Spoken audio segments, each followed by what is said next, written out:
Hello for the third time, Middle Earth fans, and we are here with the third and hopefully what is going to be the final part of the Rivendell Army review. So I'm going to go ahead and jump in once again, and we're going to start with Gildor and Glorian. He is a hero of fortitude, and I probably said his name wrong, so somebody please, roast me in the comments. He has movement 8, so I don't usually talk about movement because most things are movement 6 when we're talking about man-sized models, but he has movement 8. Fight value 6, strength 3 up shoot value, strength of 4, defense of 4, 2 attack, 2 wounds, courage 6, 1 might, 4 will, 1 fate. He has Elven Made Sword and Elven Cloak. He has Channeling, Resolve, March, and Defense, which is interesting because he only has 1 point of might. So if you include Gildor and Glorian, you may include Wood Elf warriors from the Lothlorien army in his warband, as if they were part of this list. They must be upgraded to Noldorian Exiles at the cost of 1 point, and Noldorian Exiles move 8 inches. So I'm not going to talk about Wood Elf warriors.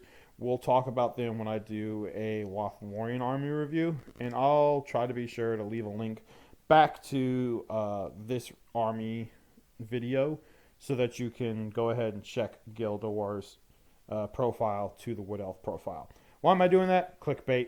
Gotta love it. Yeah, got to get my channel some clicks and views. He has Terror and Woodland Creature, and then he has Immobilize on a 3+. So those 4 points of will, pretty useful. Not bad. Don't really see Gildor all that much, sad to say. Cool model. Love the fact that he's movement 8 and can bring in some Wood Elves to get movement 8. Also nice to be able to bring them in because you can give them throwing daggers. I will tell you that. Wood Elves warriors can take throwing daggers. They also can take their Wood Elf spears, which can be regular spears or used for shielding / parrying / shielding. And then movement 8 is always nice. One of those things where if you don't really feel like spending a lot of points for the Rivendell Knights, which we'll talk about hopefully here in a little bit, you can still get some movement. Unfortunately, 1 point of might does hurt them, and you really don't see Gildor at all, which is too bad. Next profile is the High Elf Captain. He's a hero of fortitude, fight 6, strength 4, defense 6, to attack 2, wound, courage 6. Very familiar profile. 2 might, 1 will, 1 fate. He has heavy armor and Elven Made Hand and a half sword. He has heroic march like all heroes. He can be upgraded with horse, elf bow, lance, and shield. And he has Expert Rider and Woodland Creature. So this is also probably one of the heroes you see a lot of, crazy as it might sound, because of the fact that Fight 6 for a no-named hero is really good. You're making guys like Théoden, Éomer, Forlong, Hurin, just take any of those Fight 5 basic heroes, and now you got a strike to, on a very low, very bad roll, tie on everything else, be above a High Elf Captain. And that's kind of critical because if you kit these guys out, which I think you should, pay the large amount of points, they become an expensive hero if you're going to take them. But giving them a horse, a lance, and a shield, their defense 7, their strength 4, they're going to get that +1 to wound, which is one of the things I said that the Rivendell heroes are lacking. Of course, the no-name captain's the one guy who can get that +1 to wound without having to use any sort of magical spell. Using the lance, you do lose the Elven Made Hand and a half weapon bonus. So if it's a roll off, it's a 4-up, or for a normal roll, like a regular roll off of 50-50. But if you get charged, fight with the sword and turn it back into the 66% chance of winning in a roll off. I see them as very good elite troop heroes, troop killing heroes. Basically, no troops in the game can stand up against them when it comes to their fight value. So pretty good way to go get some stuff, get some kills. So the last hero is the High Elf Stormcaller, minor hero, fight value 5, 3 attack. I'm sorry, fight value 5, strength 3. Yeah, him having 3 attack. No way. Strength 3, defense 4, 1 attack, 2 wounds, courage 5. So he's got the same courage as a regular elf, which makes sense because he's basically just a slightly better elf. 1 might, 3 will, 1 fate. Armor, Elven Made Sword, and a staff. Heroic Channeling is his only special ability, and he's only got 1 point of might, so that's probably all you're going to get to do is channel one thing. He has Woodland Creature and then an active ability called Power of Nature, and that is when a casting test is made, the and the Stormcaller rolls a natural 6 on one or more dice, and the will points spent in casting a magical power are returned to the Stormcaller's store of will upon completion of the effects of the magical power. So that's pretty good. I actually didn't realize he had that effect, but he's not the most... You don't see him. I'm just going to be honest. I have never seen a Stormcaller. Okay, that's a lie. I saw it once. One time, and it was before the new edition came out. Since the new edition has come out, I have never seen him. I have heard people have played him in the new edition, but I have never seen him played personally at an event in the new edition. So that's 2023. That was 5 years ago, come September, that I have personally not seen a Stormcaller played at an event. Yeah, they're good when it comes to some small things, because they have 2 spells, which are Call Winds, 12-inch range, 3 up, and Strengthen Will, 12-inch range, 4 up. So, really, I mean, you're really seeing Call Winds. Maybe you use Strengthen Will on, say, Elrond in order to give him back some will points to cast something, or on Círdan to give him some stuff back. But honestly, if you're taking Elrond, you're probably taking Lindir. He's a bit expensive to try and fit in, but if you're doing 800 points, you're definitely going to see Lindir, so he gets that freebie every turn. And then Círdan automatically gets a freebie, so maybe Strength and Will is useful to help if you've got something channeled, like you used your 1 point of might, or with Círdan, and you channeled and you really don't want him to get to exhaustion, because you really want to keep those channeled spells up, because or Command and Aura of Dismay, you can, they're exhaustion spells, but if you channel them, they have better abilities. Call Winds is good. It sends the target D6 inches straight backwards. If it's going to fly into a rocky outcropping or something, then it stops an inch away and goes prone. You can blast somebody out of combat, just like you can with Sorcerer's Blast. Same effect. All of the models in the combat go prone. So it can be a little useful there. If you've got like one of your heroes that's going to get ganked, or some model that's going to get ganked and heroic combated off of, and you can see it coming, you could blast one of those models out of combat, and everybody goes prone. There is no damage to this. The channeled version of it is just 2d6 inches backwards instead of 1d6. So not even good to really blast a model into another model and knock it prone like a Sorcerer's Blast, because it says that they stop an inch away from whatever they're going to run into and they go prone right there. So, like I said, I've never seen the High Elf Stormcaller taken. Heard of it, again, never seen it. So, I just think there's better options out there. Moving on. That's the heroes. We have 2 profiles for warriors to talk about, and we'll be done. And I'll talk about some of the army bonus and some of the allies. So High Elf Warrior, Fight 5, Strength 3, Defense 5, 1 attack, 1 wound, Courage 5. Heavy armor and Elven Made Hand and a Half Sword. Can be given a Warhorn, Banner, Elf Bow, Shield, Spear, and it has Woodland Creature. I don't really see the need to take a Warhorn with elves, because they're high courage value. Can that kind of maybe bite you in the butt against a Terror army that has a -1 modifier, like a Wraith army? Sure, but even then, even your base guys are Courage 4, with some of your smaller heroes going down to Courage 4 also. And if you do take Círdan and he pops Aura of Command, you ignore Terror. So, yeah. What can I say? Very, very good. Elite unit, lacks in hitting power, does have the Elven Made Hand and a Half Sword, so if you give them a shield and they go two-handed, they will lose their defense bonus for that turn, but they can get a +1 to wound, and they have the ability to go to Fight 6 if you take Gil-galad and pay for them to become with a Kingsguard. So the last profile is the Rivendell Knight. Also, basically the same profile. We'll just breeze through it again. Fight value 5, Strength 3, Defense 5, 1 attack, 1 wound, Courage 5. Heavy armor, Lance, Elven Made Hand and a Half Sword, Elf Bow, and Horse. Woo, that's a lot. So they're expert rider, which means that's why they can take all that. They can take heavy armor and lance and elf bow and a horse, and you can even give him a ban. I'm sorry, not a banner, a shield to become defense 6, which is what you usually see done. And that expert rider is where that comes in. Woodland creature also.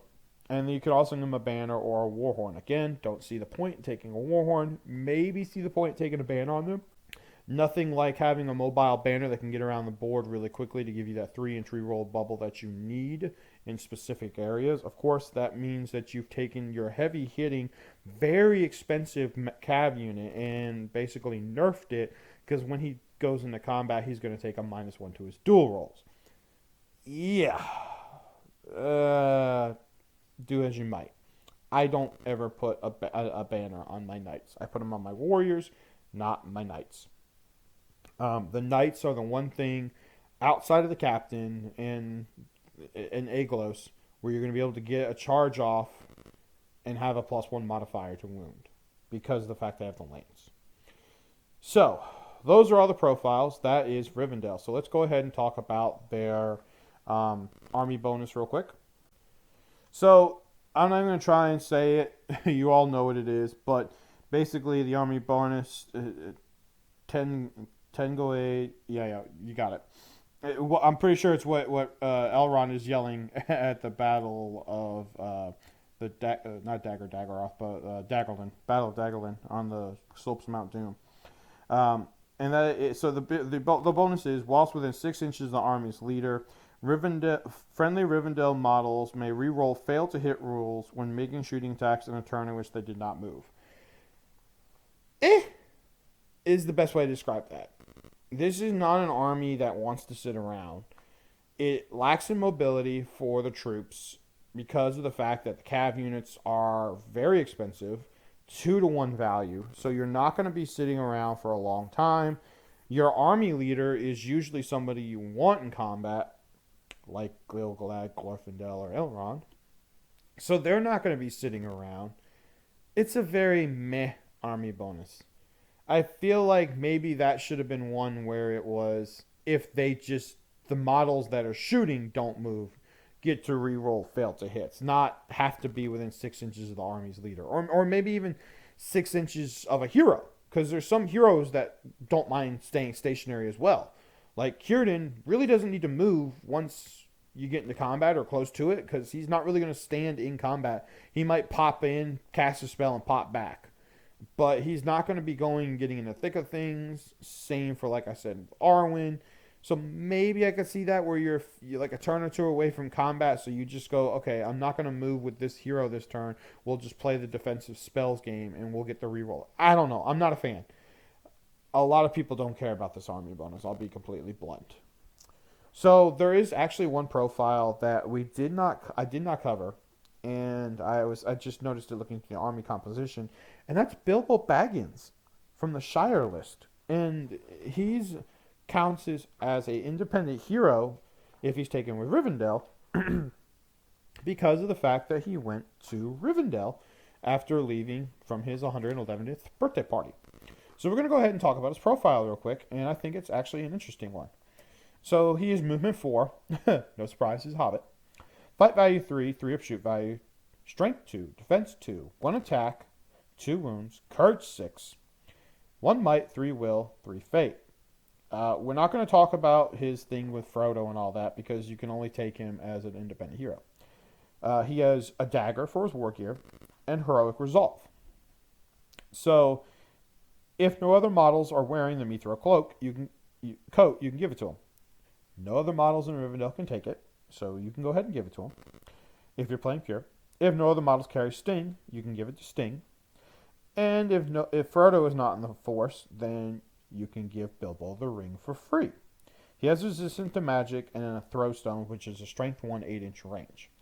So Bilbo might not be a bad idea to take if you're playing a pure list. While he moves slow, very slow, 4-inch movement, getting the ring might not be a bad way to go, because then even fight 5 heroes are going to be very hard to stop. Your own fight 5 heroes I'm talking about.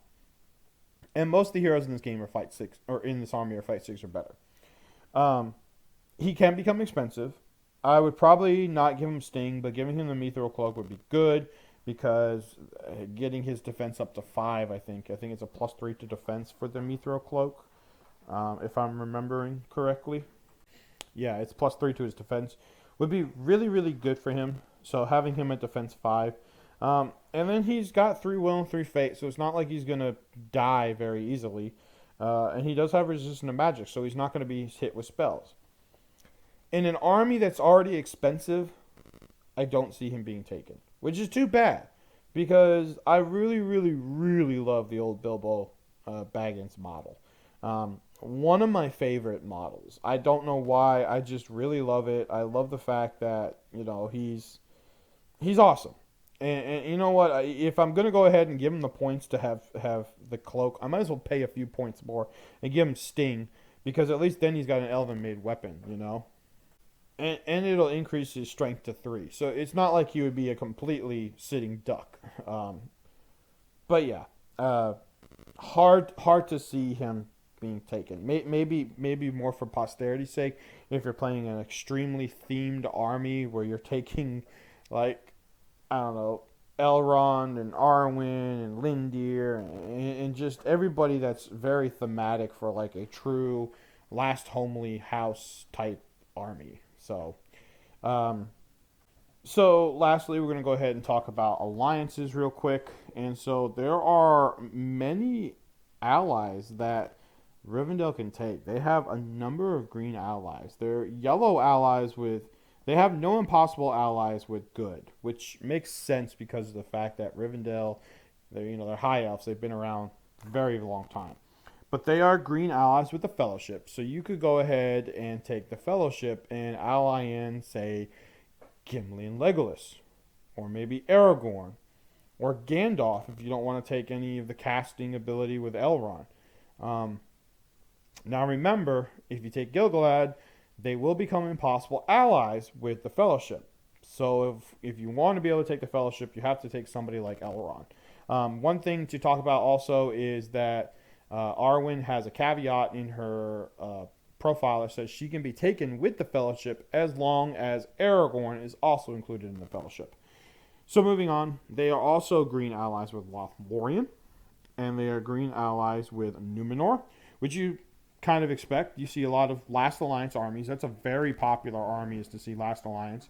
I can't remember which one I like more. I think I like... So, I've run Last Alliance, and I'm trying to remember how exactly I did it. I think I did it with Glorfindel. So I played Glorfindel, Elendil, and Isildur. And is that what I did? No. I did the big heroes. So I did Glorfindel, Elendil, and I think a Numenorean captain. Because I think it was like 700 or 750 points, and Elendil is super expensive, but super good. Check out my review on Numenor, and you'll see why. But yeah, Last Alliance, that is a very common alliance there with Numenor and Rivendell. And the last one that they can be green allies with is the White Council.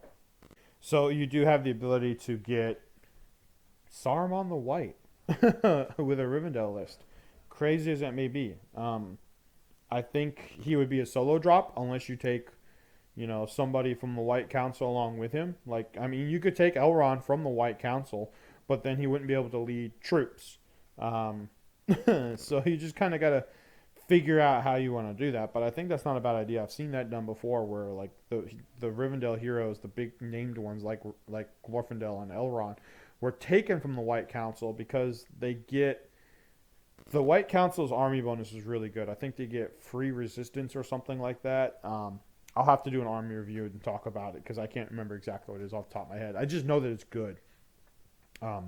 So, a lot of green allies there. That all said and done. 5 different green allies. Fellowship, Lothlorien, Numenor, and... Crap. I was just talking about the White Council. So 4. My bad. Not 5. 4. Yeah. Fellowship, Lothlorien, Numenor, and the White Council. So you have 4 green allies there, and then nobody else is impossible. So you can really do any sort of combo you want. It just depends on if you want to give up your army bonus, which again I think is something you should do with this army because its army bonus sucks. And just ally it with somebody whose army bonus you also don't mind losing, because army bonuses are not all they are made up to be. Some armies really need it, like Rohan. Rohan, without the army bonus, is nowhere near as good as they are with it. There's a lot of legendary legions that kind of make up for it when it doesn't get it with bonuses in them. But Rohan, without their army bonus, is a completely night and day hitting power type of army. So if you ally, just ally it with somebody who you don't mind losing the army bonus for.